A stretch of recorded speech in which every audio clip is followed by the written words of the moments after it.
Fans waited outside for days, just to get a glimpse of their favorite bloodsuckers at the Twilight premiere.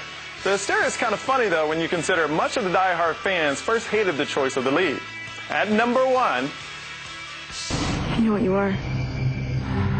Are you afraid? I'm only afraid of losing you. I got to interview you at Comic-Con, and I've seen you on various covers of magazines. This is the most put together I've seen your hair. I know, you got a haircut the other day. You did get a haircut the other day. Do they rinse before? Do they shampoo the hair before? They didn't, actually. They didn't? I did it. Continues of weeks on end now without washing the hair. Years. Seriously, dude, like, I read that you don't wash your hair, like, for long periods of time. What's the deal? Because your hair starts to wash itself. No one knows this. Does it really? It does start to wash itself.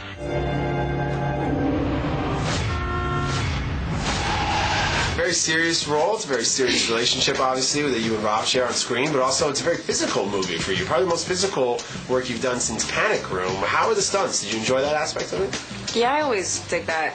I don't know. I'm like good at it. I have endurance, and I like making it look real. I hate watching movies where you're like, oh yeah, right, you hit your head. I really slam my head into pillars. Security guard at Grisham Mill got killed by some kind of animal. I'm an animal. Given this sort of new world of vampires, what are some of the things that you think are like really cool that exist in the Twilight vampires, but maybe not in vampire culture at large? Well, because everybody talks about the fangs, right? Which just it strikes everybody immediately. And as a vampire fan, I was sort of going, oh, really? No fangs, you know? But then I started thinking about it, and I thought, imagine trying to draw blood with just the teeth you were given. And then I go, wow, that's like really messy. That's animalistic. That's grotesque. And then I started to go, oh, she's onto something. She's actually made it even darker. I'm not scared of you. You really shouldn't have said that.